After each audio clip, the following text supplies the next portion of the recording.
Okay. Right. Hi, everybody. I'm Matt. And I'm Steve. And this is Marvel Reread Club.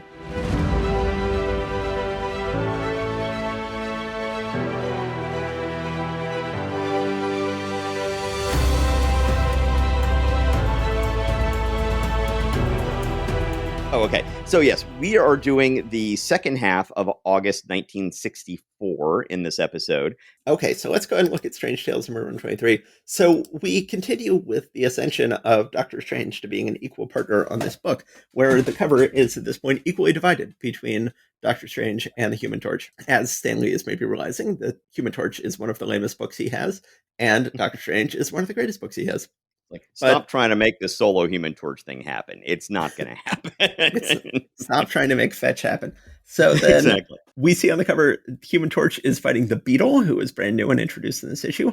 But we get a big change to the Human Torch half of the book. So we're about to have the final 12 issues. Believe it or not, we have 12 more issues of solo Human Torch stories, but it won't be solo Human Torch stories. For the next 12 issues, we're going to have Human Torch and Thing stories, which is a good change.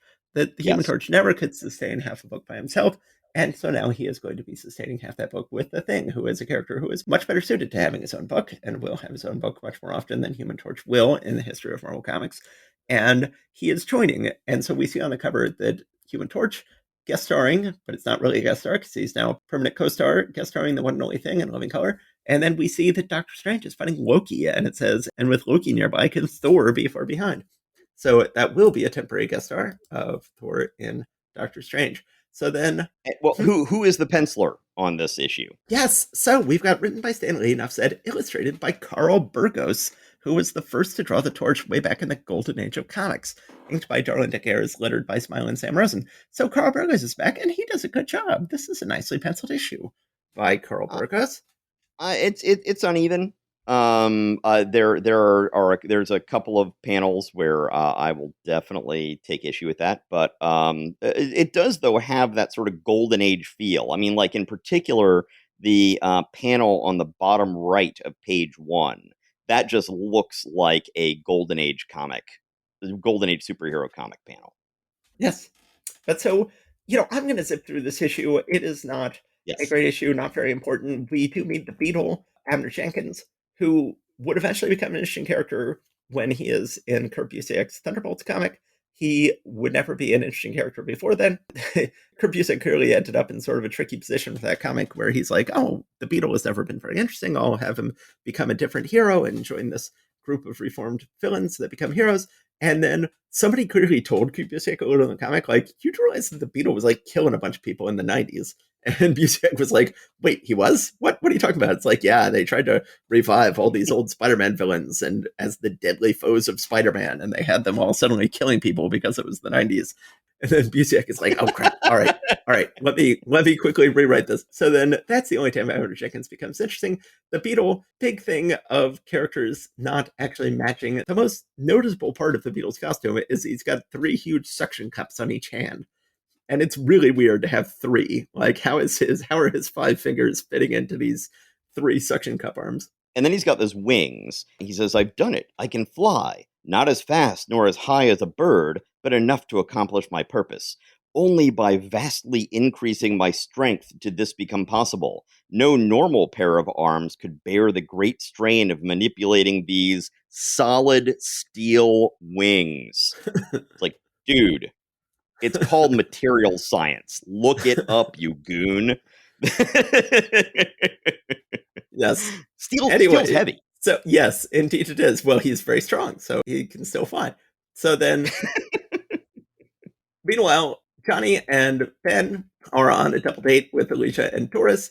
They pull up to some sort of drive-in diner. The Beetle says, well, I know they're there, and so I will go ahead and rob it, so force them to fight me. And so then they, in fact, get in a big fight.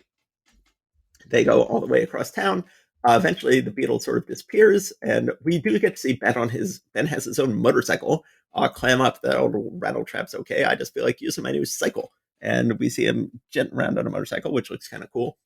And they think they've caught the Beetle, but suddenly they can't find him. Where'd they go? Well, at this point, Stan Lee, or Carl Burgos, has been reading about beetles and finds out that beetles like to burrow underground. And it turns out the Beetle has not actually escaped. He would merely burrow underground and waits until there leaves and then comes back out. The fight then resumes, goes to the 1964 World's Fair, which continue to have fun with here in the Marvel Universe. They're fighting around the Unisphere. The Beetle eventually decides, I'm going to try that trick again. I'm going to burrow underneath. But they have talked to Reed and found out that he probably burrowed the first time. They have figured out he's burrowing again. They go down and grab him and send him off to jail. I have skipped over most of this issue, but that is because it is a lame issue and I have no interest in it. A guy who was making fun of Torch and Thing before now wants their autograph, but the Torch burns up his autograph book and the Thing breaks his pen. That panel that you're describing there, that is in contention for the worst drawing of Ben Grimm that we've ever seen. I mean, that is. I don't think so. It's really. Oh God! It just looks horrible. There are words. I think it's got some character to it. I think it's sort of fun. It's a bizarre panel. We'll grant you that. It's also bizarre that they're acting literally like high school bullies here at this point. We'll be glad to give you our autographs. Oh, I'm sorry. I forgot my hand was still hot. Looks like I burned your autograph book. And things like, clumsy old me. I accidentally busted your new fountain pen. I'm all shook up about it, pal. It's just like, dude, this is you're the heroes, right? Okay, whatever. So then the double daters then all walk off, and we have interesting. Two guys are watching them go, and one says, there go the greatest guys in the world, Carl. And the other one says, oh, you're just prejudiced, Stan. So clearly this is supposed to be Stan Lee and Carl Burgos, but Stan is bald, which is fascinating to me. Like, Stan, I guess, is he, like, the whole time Stan was doing all his cameos in the Marvel Universe, was he wearing a toupee? Oh yeah, well, he was wearing he wore a toupee through like the 70s and 80s. Like I think it was around 66 or so that he started wearing a toupee and growing out his facial hair.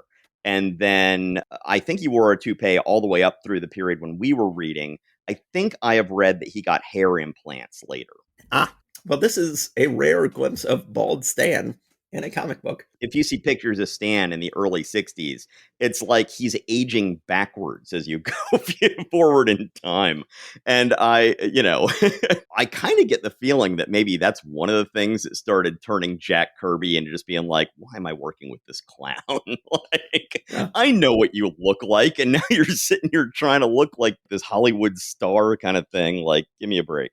Yeah, that's it. That's this issue. I don't hate his thing as much as you hate Burgos's thing, but this is certainly not a well plotted or penciled issue. The Beetle certainly doesn't seem like he's going to be a villain who has any lasting power to him, but for some reason or another, he sticks around and around and around until finally Kurt Busiek finds a good way to use him in Thunderbolts a very long 35 years later. Anyway, all right, so let's go back to the second half of the book. So the second half of the book, we get a great tragedy. We get a horrifying glimpse into what could have been, because we get, written by Stan Miracle Man Lee, illustrated by Steve Marvel Man Ditko, inked by George Mystical Man Bell, lettered by Art Magical Man Simek.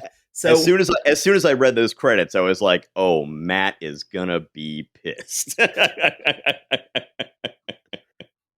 So we have Steve Ditko not inking himself, and I have always said that when George Bell was inking Kirby, I was like, George Bell inked by Kirby is not only bad inks, it's bad pencils. Like, Kirby looks like a bad penciler when inked by George Bell. This is true to a certain extent of Ditko as well, that this issue is not only poorly inked by George Bell, but the pencils don't look very good. And this would be a consistent problem with Ditko in the 80s by the time we were reading comics, where, like, even just something about Ditko's famously splayed fingers, when he inks them, they look fine. And then as soon as anybody else inks Ditko's splayed fingers, they look so dumb.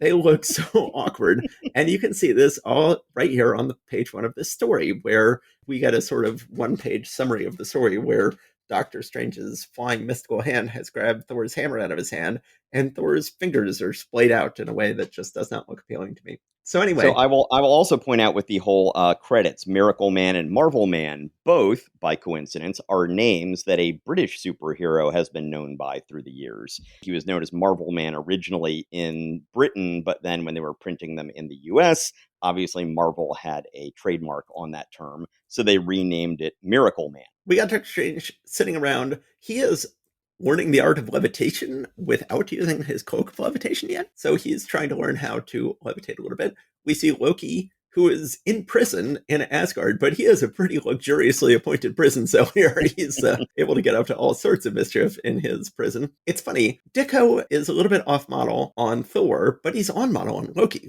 Ditko does great Loki, but not so much with Thor. And he gives Odin a decent hat. Yeah, that's a pretty good hat. Yeah, exactly. Yeah, I good for you, Ditko. You're like, okay, if there's one thing, I'm actually going to study some Kirby Thor comics. I've noticed he gives Odin spectacular hats. I got to live up to this high expectations, and he does a pretty good job. So yes. Loki appears to Doctor Strange, says, I was shackled by this evil guy named Thor, and Doctor Strange's like, I've heard of Thor. He's not evil. It's like, no. Completely evil. You have no idea. You're misinformed. You've got to go ahead and steal his hammer. I'm going to give you a little piece of the thong of Thor's hammer. I'm going to give it to you and have you send a big flying magical gauntlet around to grab Thor's hammer away from him.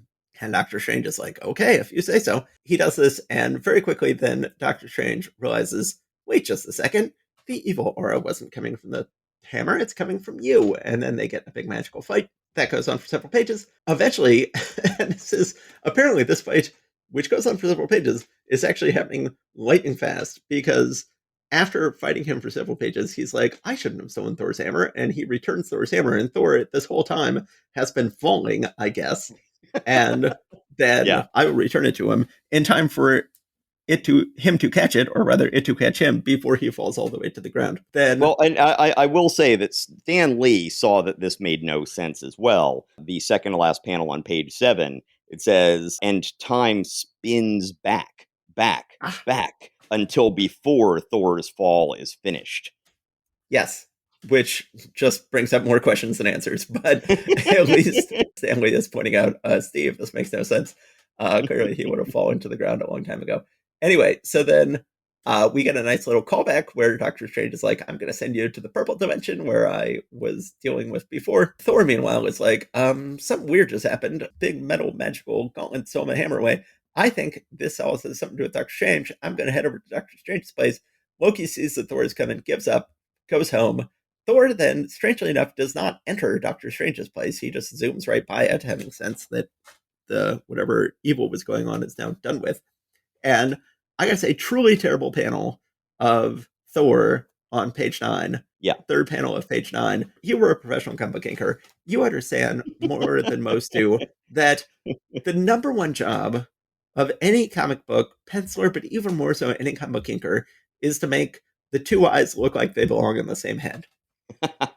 And it is, I mean, it's something you got to do time and time again in each issue.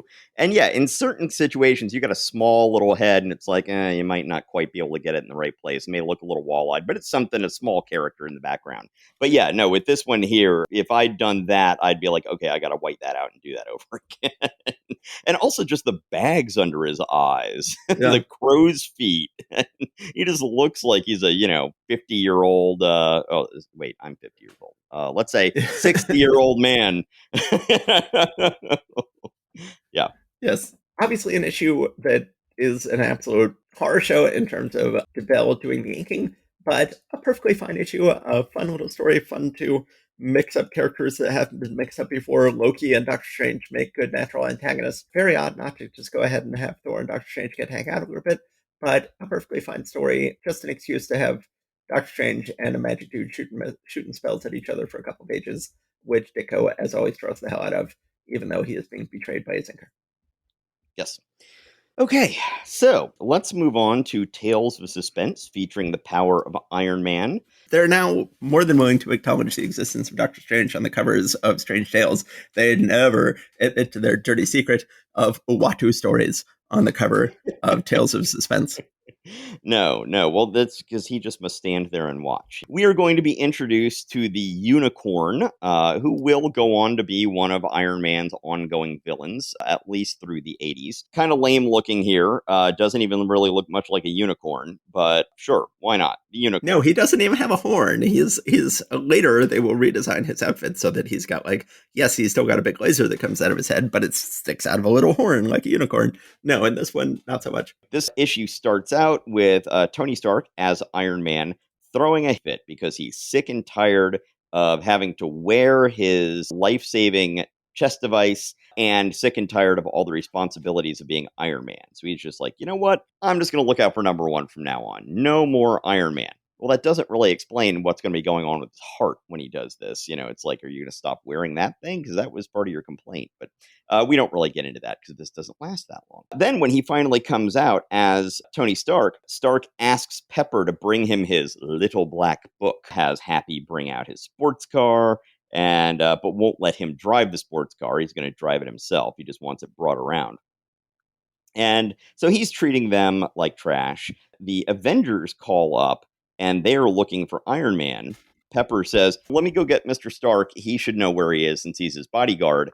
And then Stark says, I heard that, Pepper. Tell them I sent Iron Man away for a vacation. A long vacation. But Mr. Stark, what if he's needed? Sorry, girl. Everyone needs a vacation, even old Shellhead. So he's just blowing off all of his responsibilities. So Tony is out at a nightclub with some beautiful woman. He's putting the moves on Which, her. again, suddenly, Heck is a good penciler. We've got Tony at a nightclub romancing somebody, a beautifully penciled panel. That is the only beautifully penciled panel in this entire issue. Yes. And we unfortunately are getting less and less of that sort of stuff as we go through this series. Yeah. So then we see one of Stark's facilities. I guess this is his main one. We see in Stark's main facility, the unicorn shows up, and he is using his unicorn horn, which shoots out some kind of power blast. Happy just rolls up his sleeves a little. Well, it seems to be rolling up his sleeves, but they don't look rolled up in the next panel. But he goes out, and being the former prize fighter that he was, goes out and tries to just grab the unicorn and just fight him, just as a man-to-man kind of thing. Even though the unicorn, who is a Soviet spy, by the way, we haven't mentioned that yet. Yeah, so instead of just saying, oh, I'm going to wreck America's defense capabilities by taking down this factory, he's like, no, I must prove myself by taking down Iron Man. That will prove how great and strong and powerful I am. So he kidnaps Pepper Potts because, of course, that's how these things always work. Meanwhile, Happy is really hurt after being thrown by the unicorn. So he ends up... he didn't just get thrown. He got shot with the laser. So he gets nailed with the laser on top of page 8. Yes. I was just thinking, though, that the way he gets tossed on page 7, that should already require an ambulance at that point. But yes, you're right. He gets shot by the power horn. So they end up having to take Happy to the hospital in the Wii U wagon, in an ambulance. And then so they're trying to locate Stark all over the place. And they're just calling nightclub after nightclub to see if he's there. So then he is in this one. They bring him a phone, and then he's like, he just tells the lady he's on the date with, call yourself a cab. I've got things to do. And this is the sign that he is no longer being a jerk. Like, he was being a jerk before, and now he is chastened and guilty and, is ready to become a better person. And the way he shows he is ready to become a better person is he says, call yourself a cab. I've got things to do. Well, I mean, that's how you're supposed to treat a floozy. Yeah. Right? Yes? Oh, of course. Hello? Yes. Is this thing on? Is this... All right. Okay. He gets in his sports car. I always like that sort of 60s coupe with its, like, all hood. That's always a great look on cars. I'm generally not a car guy, but if I did get filthy rich one day, that might be the kind of thing I might indulge in. Stark shows up. He's saying, see that he gets whatever he needs. Money is no object. He must have the best of everything. And the doctor says, Mr. Stark, we give all our patients the best care. Each life is important to us. Your money can't help him now. Like, aw. Anyway, so oh, that's nice. That's nice.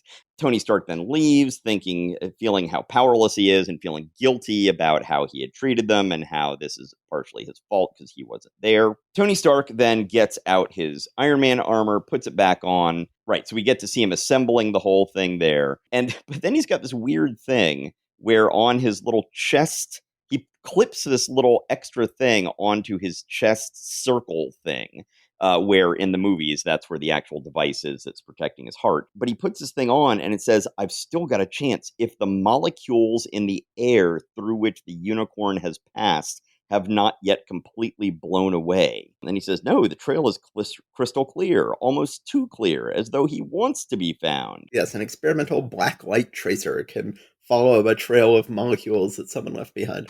It's rather odd. Yes. And how the unicorn would have left more molecules to make the to make it stand out more seems a little a question that is unanswered. It is ineffable. So Iron Man then breaks into the safe house where Unicorn is holding Pepper. The Unicorn, they have a big fight. Iron Man then escapes with Pepper, but then we find out that the Unicorn can also fly, so he's following them. The Unicorn, meanwhile, is going back and doing what he probably should have done from the beginning, which is just sabotage Stark's factory. So he puts a whole bunch of TNT in a secret location in the factory, and then tells Iron Man, yes, your factory is set to be demolished at midnight. Surrender and let me take you behind the Iron Curtain as my prisoner, or else see your life's work go up in flames. The unicorn just obviously knows he is Tony Stark. Like the unicorn is like, okay, your factory, which you built, is going to be destroyed, and your secretary, Pepper Potts, will be killed. And it's like, whoa, okay, whoa. Has everybody been able to figure this out? Like, and Tony Stark is not at all fazed by the fact that the unicorn is. It's very clear that the unicorn knows who he is. It's like Johnny Storm in those first 5 or so Yeah. issues of his Strange Tales stories. Just everyone's like, yeah, we kind of got the impression that you didn't want to talk about it, so we just decided to leave you alone. Something like that. So they're having a fight, but then Iron Man realizes that he's not going to be able to force the unicorn to tell him where the dynamite is. So then he finally does surrender to the unicorn and say that he will get on. Well, he says he will get on the plane with him to Moscow. But once again, he's like, the heroes in these books are very much like Rumpelstiltskin or something like that. It's like, but you didn't hear this. It's like making a deal with the devil kind of thing. Second time this month. We already had this happen in Fantastic Four this month, which we covered in our previous episode. And now the same month, we've got Iron Man going, says, you're right, Unicorn. I promised that I'd let you take me on a plane bound for your homeland. And as you see, I've kept my promise, but I didn't say what I'd do after I entered the plane. Like, okay, clearly, if you're going to make a deal to have a Marvel hero surrender to you, get a lawyer on that. Get a lawyer. Draw up an ironclad contract that covers all of the eventualities. Yes, indeed. But then, so then when Iron Man says that, then the unicorn responds, bah, what can you do now? It's like, dude, I'm Iron Man. What do you think? So then he starts breaking out the windows in the plane and just punctures all of them, and they have to return down to ground level. Iron Man rips off both of the engines, I guess. Yeah, he rips off both of the engines on the plane. And so then it plummets, and the people on the plane have to take parachutes out. But he doesn't see a parachute for the unicorn. So he figures, oh, he must have fallen to his death, or maybe he did something else. But he once again doesn't know yet that the unicorn can fly. At this point, Tony Stark heads back to see Happy in the hospital. He is all wrapped up in bandages. Looks like he's broken a lot of bones in his body. And he is healing. We then see a little bit more of the budding romance between Pepper and Happy. This is starting to become a genuine love triangle at this point. And as you have pointed out, eventually Pepper ends up marrying Happy. Anyway, yeah, that's it. It's a pretty lame villain. Yeah, no, it's very much an autopilot, another Soviet coming to America, wrecking his factories. The only interesting thing about this issue is just, the degree to which Tony Stark is freaking out at the beginning about getting sick and tired of the whole thing, which, is a nice little character note for him of, showing him as being a little more tortured than we're used to seeing him. But this is an entirely lame autopilot issue that is best forgotten. So then, meanwhile, we're going to move on to Tales of the Watcher. It's the Watcher's sacrifice. The Watcher is looking at this particular thing out in space that's interesting, but then he goes and says, "Oh, there's a disturbance from a nearby planet. I'm going to go ahead and have like an astral projection to go there." And there's a planet where there's a battle between barbarians and a civilized people, and they very much look like French gendarmes fighting Mongol warriors or something like that. There is a queen who is very beautiful, very blonde, who is just standing there statuesquely, encouraging her warriors, just being their moral support. Uatu immediately falls in love with her. Says, "This has never Yes. happened before, but I am now in love." Uatu sees that her kingdom is about to be dissolved by these barbarians. He cannot act, so called, but he can go where he wants. So he places himself in between the barbarian who's about to kill the queen and her. The barbarians run off. She sees him and immediately falls in love with him and asks him to stay there and rule by her side. He's just like, "I can't do that." So he decides to be mean to her. It's like the old, we can't keep the dog, but we don't want, so we just go out and say and be mean to it and say, "Go, get away. We don't like you anymore." Because that's better for the dog in the end. So that's Yes. basically This what he's is doing here. the logic makes no sense. He's like, I know now that I truly love you, but I dare not reveal it. He's thinking to himself, for the Watcher can never marry. He must forever roam the universe. And if you knew of my love, it would make my departure even more painful for you. So instead, he suddenly starts just saying horrible things to her. And then he thinks to himself, forgive me, I had to be cruel to make you hate me, to spare you a greater pain. Like, no, that's not how this works at all, Watcher. Like, inflicting pain inflicts pain. Like, you, like, saying, like, oh, hey, sorry, baby, I'm in love with the sea, like, that would have been fine, instead of trying to make it as painful as possible because it would have been more painful if it wasn't painful. Like, that logic makes no sense. Yeah, no, it's he did say he's never been in love before, so it's not like Yeah. he's got a lot of experience with this. He's like, I don't know. Well, I heard this song once that goes "cruel to be kind," so maybe that's what I need to do.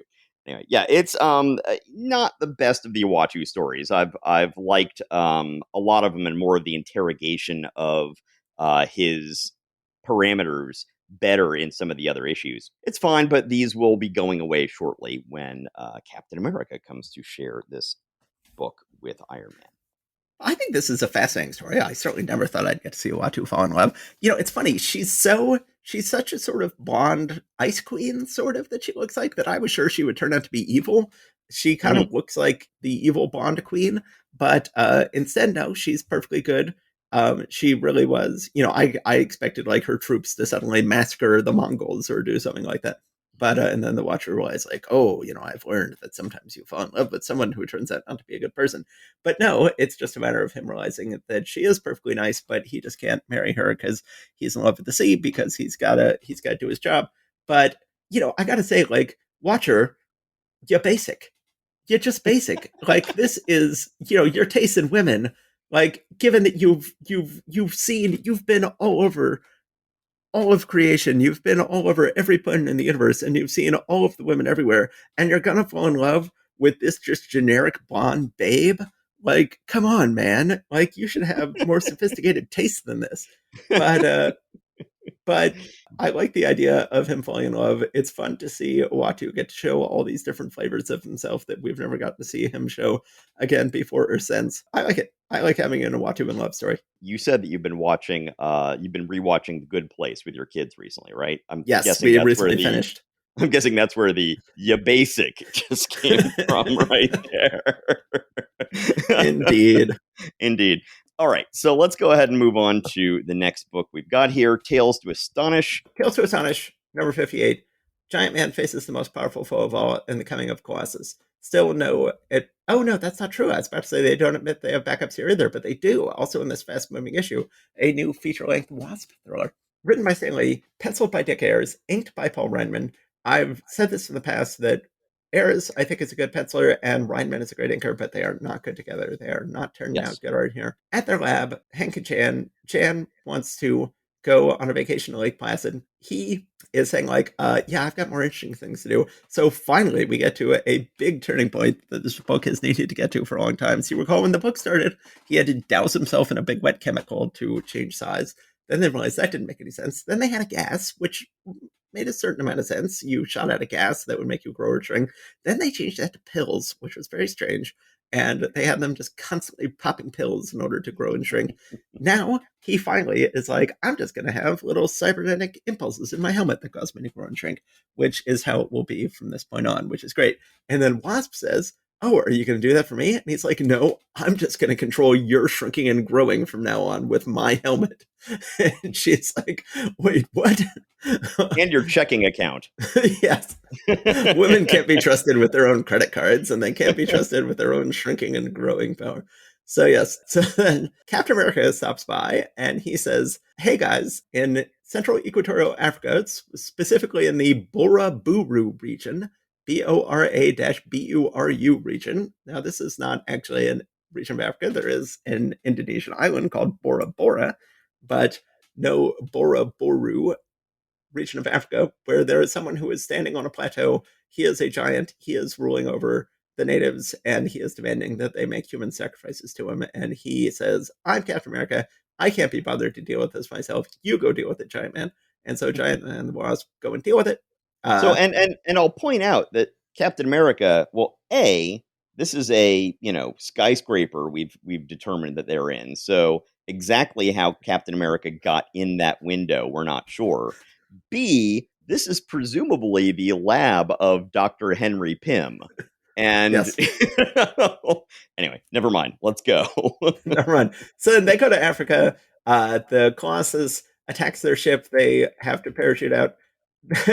They say, okay, we're just going to have to climb up the mesa to get to him. And they're like, well, we better shrink down to ant size first and use our insect powers to climb up the cliff.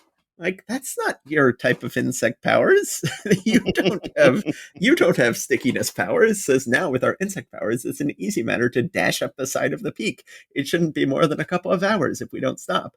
Like, actually, wouldn't it have been easier to climb up the side if you were just fully sized and you don't have sticky powers? What are you talking about? You probably should, because insects can climb up walls, but you guys have never shown that ability in the past.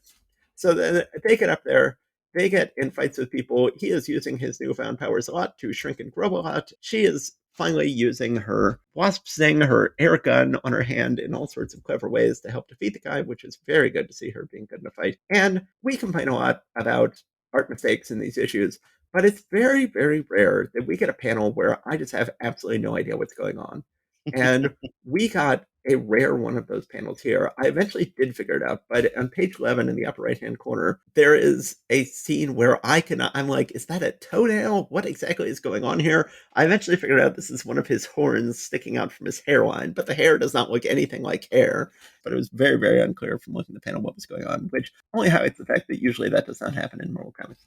So Yes. then eventually they have Giant Man punch the guy, but then the Wasp is on Giant Man's fist, shooting her air gun at him while Giant Man is punching him, which is putting her in quite a bit of danger. But he then feels himself be knocked back by what should have been a normal fist blow. And it's like, oh my God, he must have like super punchy fists. I don't think we should invade this planet. So then he goes ahead and gets on his alien ship and radios home to his alien people. Earth creatures can change size and vanish completely at will. Also have the power to knock a foe off his feet merely by pointing at him. Too dangerous to visit again. That is all.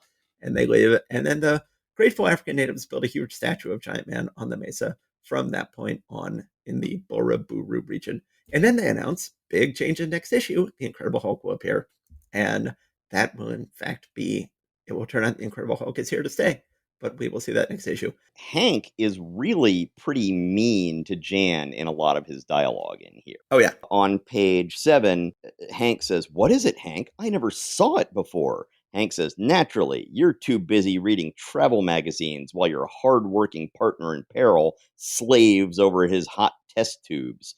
And that's one of the like 3 or 4 different comments like that we get in this issue. And it's just like, it's not attractive. Yeah, Hank's jerk to Jan. I didn't mention that because I considered it to be beneath my notice because it is so common. Anyway, we have a quick backup with the wonderful Wasp. Hank calls her up and says, "Oh, the magician is loose. You've got to hide in my lab in case he comes after us." And she's like, "I don't want to do that. I want to go to the department store where they've got a bunch of fashions based on my costumes. And I don't care if the magician does attack me." Sure enough, the magician does attack her, and she just cleans the floor with him. She has a lot of fun.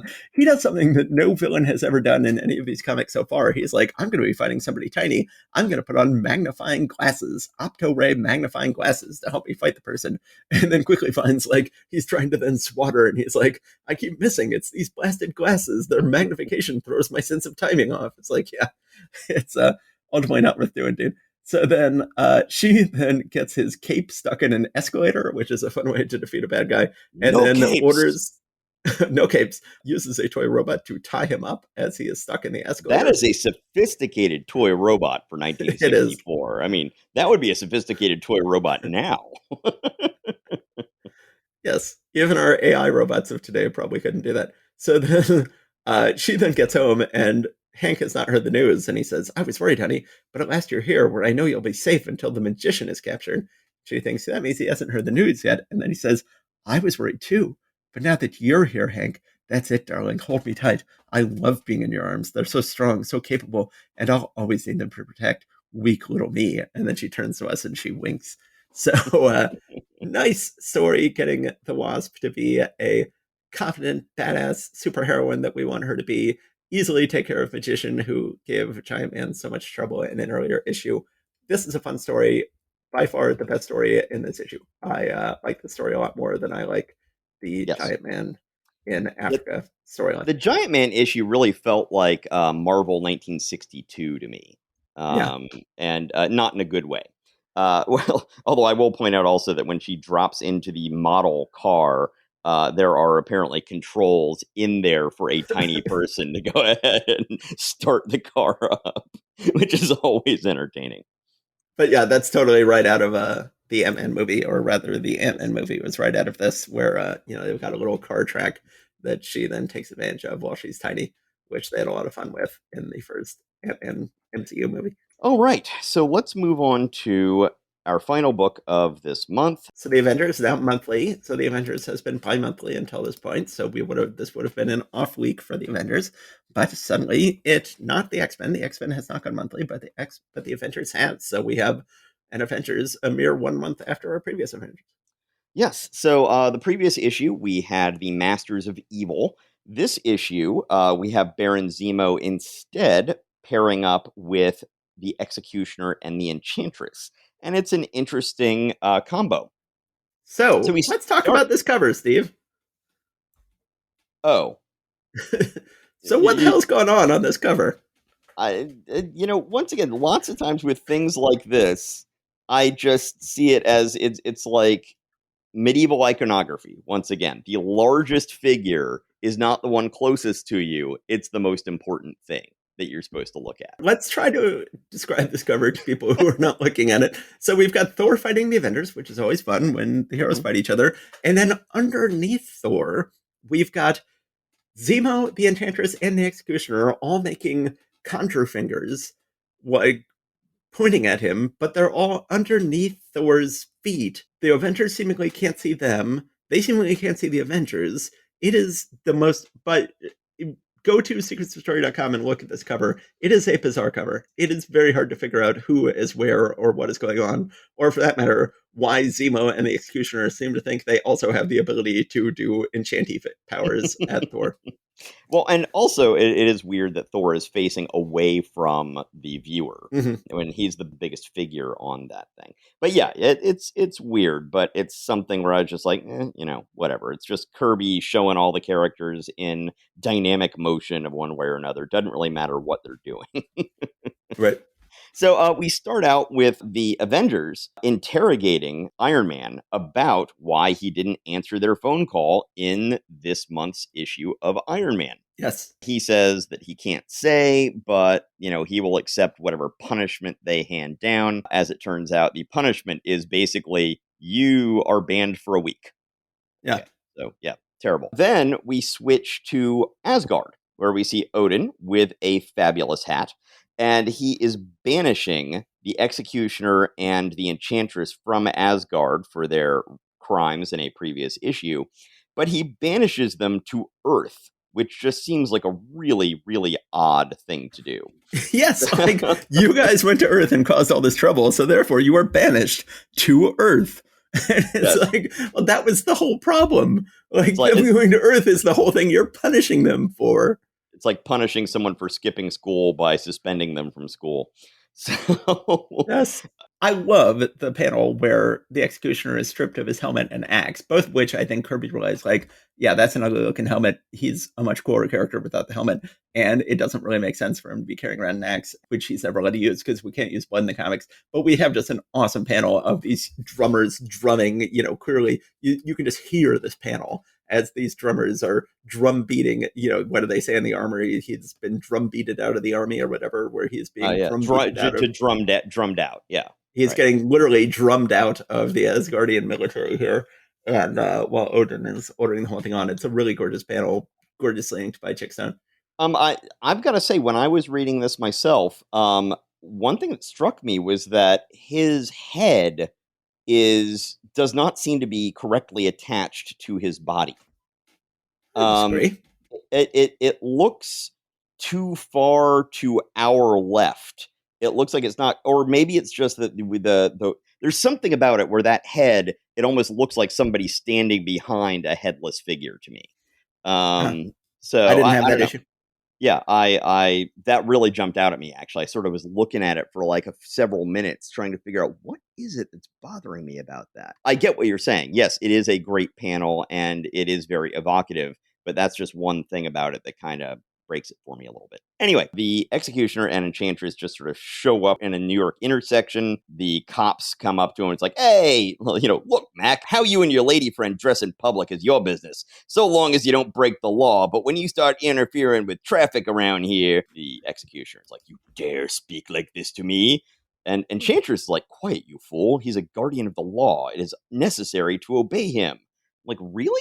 They decide that they need to follow the law in this location for whatever reason.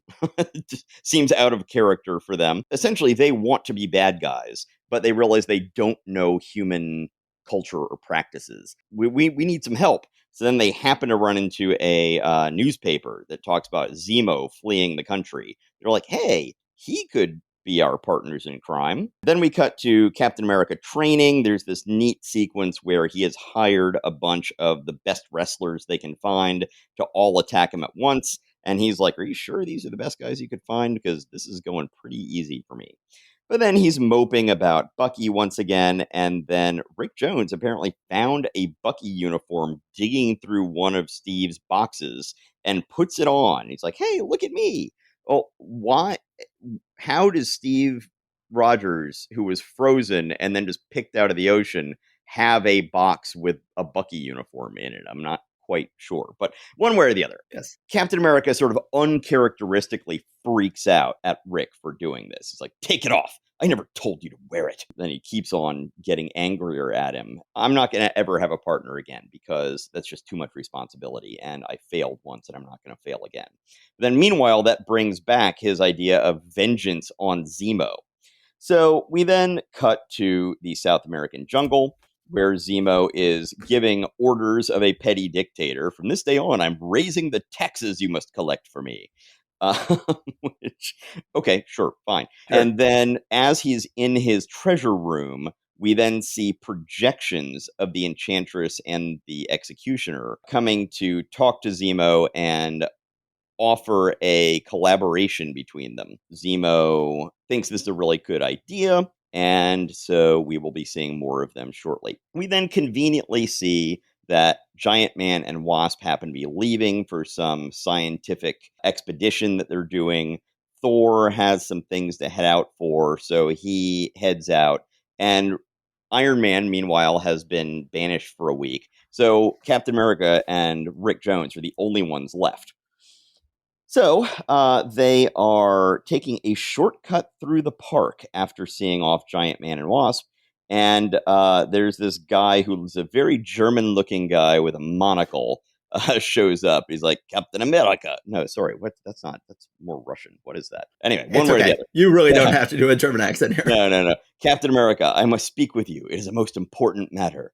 And he is saying that he is the former second in command to Zemo, and he wants to make up for his past crimes of helping Zemo do what he did. Captain America gets the information out of him and then tosses him aside. Turns out that was actually the Executioner in one of those magical masks that we have in the Marvel Universe.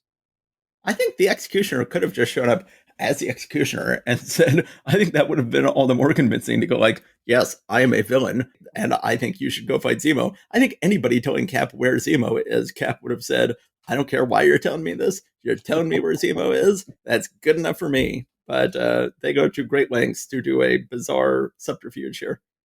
Meanwhile, Thor is on his way to doing whatever it was he was going to do. And then he gets a sort of summons. He gets sort of a siren call that he answers on a rooftop of a New York building. And I've got to say, on page 10, panel 2, that downward view on that mid-century modern rooftop patio, A, it looks fantastic. B, Yeah. that's another example of something that looks like Steve Rude. Yeah, it does. Totally. So then we see the Enchantress in a really interesting outfit. She keeps her usual color scheme. She's got sort of Asgardian looking ribbons keeping her hair tied up, but she's wearing these very modern striped slacks that she's got on. So it's this neat little mixture of modern fashion with her Asgardian look that is, I think it would be hard to really come up with that and pull it off well. But Kirby does it fantastically. Oh, he's always great. Yeah, so the Enchantress more or less ensorcels him. She gives him this vision that the other Avengers are all these horrible, destructive monsters. Yeah, we don't do panel of the week on this podcast like they do on Marvel by the Month, but this would definitely be my panel of the week. The picture of him imagining Iron Man, Giant Man, Captain America, and Wasp as demons is just gorgeous. Yeah, it's really well done. So yeah, the fever dream nightmare that Thor is having, that the Enchantress is giving him, is really fantastic. So then when he comes out of this nightmare, this image is still firmly implanted in his head, and he goes off to try to stop the Avengers. Cut to the South American jungle. Captain America has somehow gotten a charter plane to just fly over the jungle and let him drop out with a parachute. He comes down, and then we've got the South American jungle subjects of Zemo. They've got some kind of modern machine guns that they're pointing directly at Captain America's shield and not at his completely exposed legs. I generally love Chickstone's thinking on Kirby and was a big fan of his thinking on Kirby in both Fantastic Four and Thor this week. And as always on Thor, huge gap between the inking by Chickstone in the front of the book and the horrible inking by Coletta, which we did not dwell on in the back of Thor in Tales of Asgard. And I generally like the Chickstoning here. It's only occasionally that I don't like Chickstone on Kirby. And there's only one page in this issue I don't like, and it's this page. It's page number 13, where suddenly Chickstone seems to have lost his brush and seems to be inking everything with pen. And we don't have any spotting of blacks, or just very, very little spotting of blacks in this page, and lots of sort of more Coletta style scratchiness. And there's no real sense of weight or heaviness to it, but I feel like this will happen more going on. So I feel like as we go on and see more Chickstone in the coming months, I feel like it's going to be more common for him to have pages that don't have heavy enough spotting of blacks and don't have enough solidity to them. But anyway, this one page stood out to me. Okay. Well, we see Captain America use his shield in a way that I've never seen him use before or since. Rather than throwing it like a frisbee, he's kicking it from the broad center, and it's coming out as a big circle at people rather than coming at you blade, edge first. Which, I mean, it looks cool, but it doesn't look like it would work. No.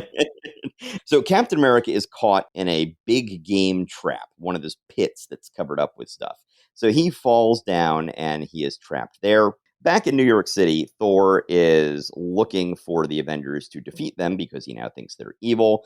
He has apparently told Hank and Jan that they need to abandon their scientific mission and come back immediately for something. And it turns out it's for the reason that Thor wants to attack them. So Thor destroys the plane that they're in. Jan shrinks and Hank grows when this happens. So Jan shrinks so she can fly. Hank grows because the bigger he is, the less distance his legs will have to go to hit the ground. I'm like, I'm not sure that's how that Yeah, works, but I don't I don't well, exactly buy that. you can shrink too. You know that, right? So then, But he anyway, doesn't get wings. He doesn't have wings to fly with, which yes, it's just endlessly bizarre that he gave her wings and he did not give himself any, which they do not attempt to explain in the MCU movies. They just hang a big lantern on it and go like, why didn't you give me wings? Like, no reason. Just because I don't like you. yeah, right. No, that's actually one of my favorite lines in that movie. It's just, oh, so I suppose you didn't have that wing technology when you gave me the suit, huh? He's like, oh, I did. Yes. Meanwhile, Tony Stark is spending his time not allowed to be with the Avengers, sitting there plugging in his chest device and smoking a cigarette while watching the news.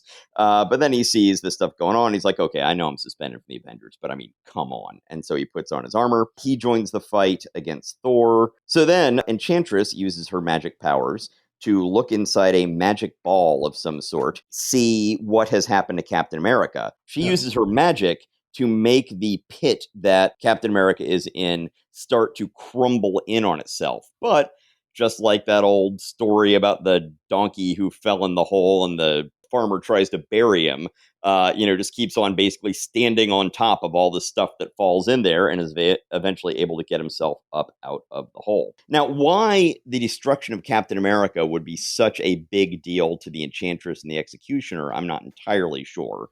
But, I guess they're just trying to get in on this whole Earth bad guy thing. But also, this just completely scotches the entire issue. This is completely wrecks the entire issue to have this happen because it makes it clear that the Captain America storyline, they are watching out the window Thor fight the Avengers, and then she looks in her crystal ball and sees that Captain America is stuck in the pit in South America.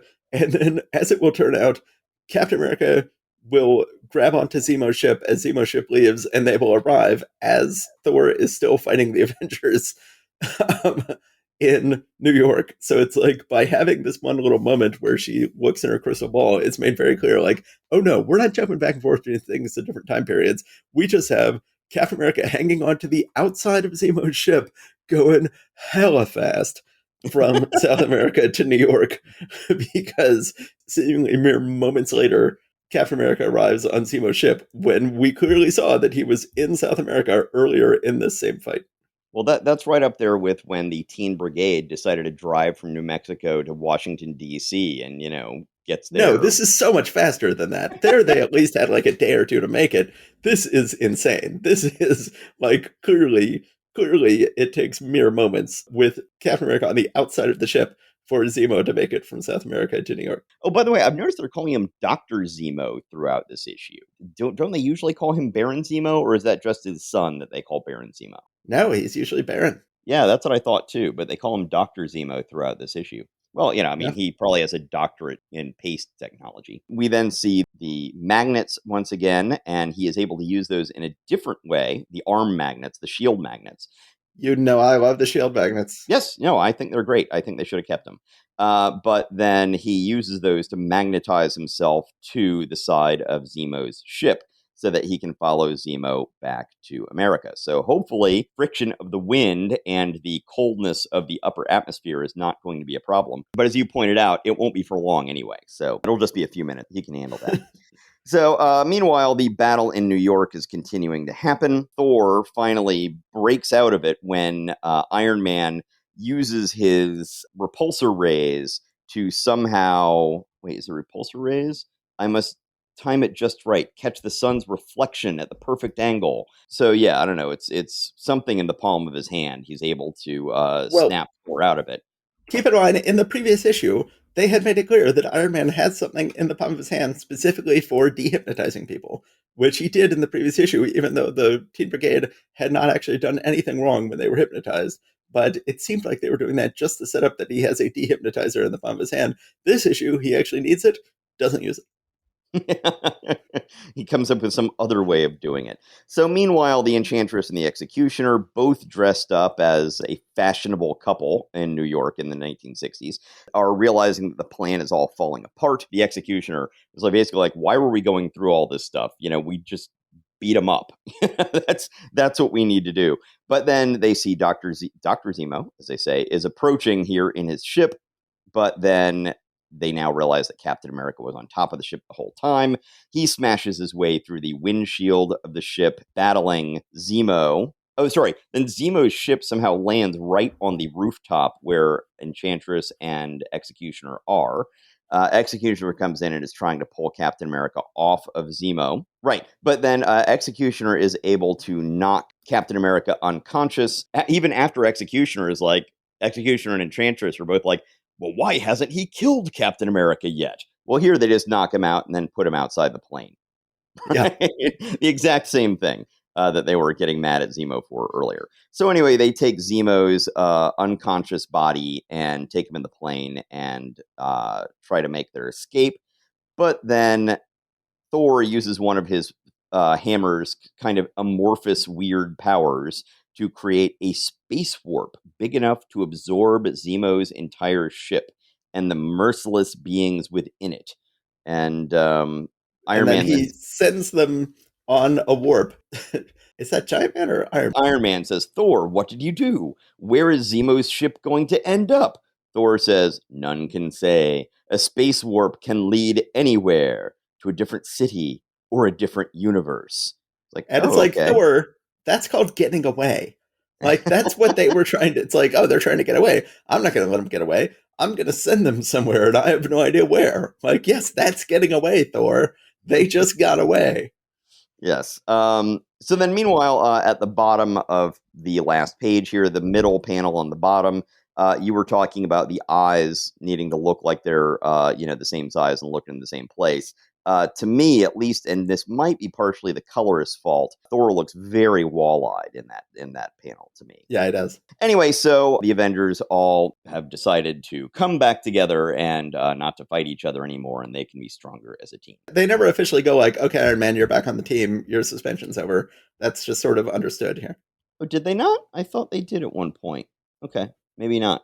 Anyway, one way or the other, this I think is a really good issue. I like this. I think that Baron Zemo, while he is around for his brief several issues, is a nice men. I mean, anytime you can get an actual honest to God Nazi, you can't get much better for just a pure villainy than that. And, him teaming up with these couple of Asgardians, it's a weird combination, but it really works. And you can sort of see what they're each offering each other. Both the synergy and the bickering and infighting you get between them is nice. You get to see the Avengers fighting each other, as often happens, which is also nice. So yeah, it's not the most epic issue in Avengers history, but I enjoyed it.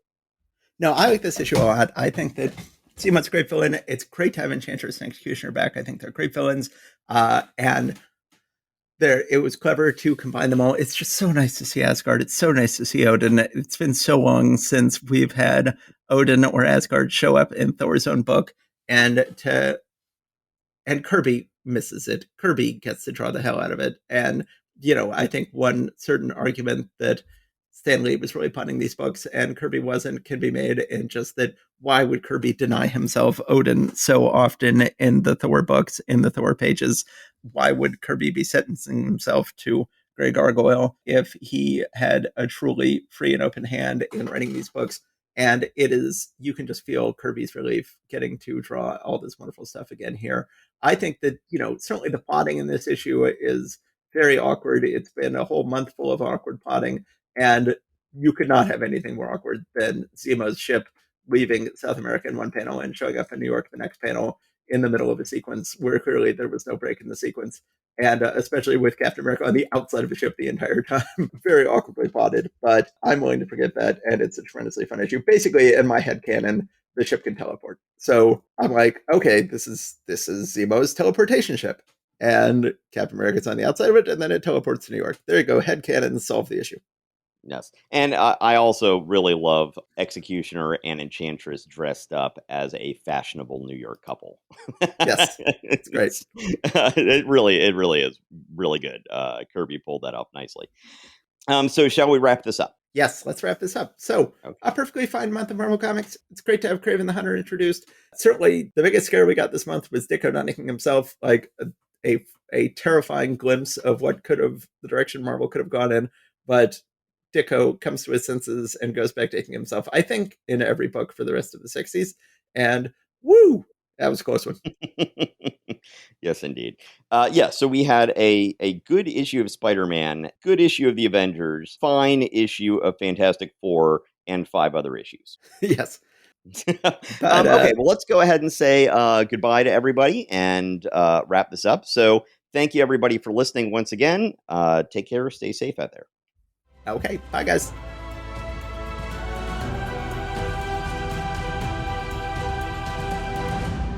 Thank you for listening to Marvel Reread Club. Please subscribe and rate us wherever you found us. Go to secretsofstory.com and click on Marvel Reread Club in the sidebar to find notes and join the discussion about this episode. See you next time.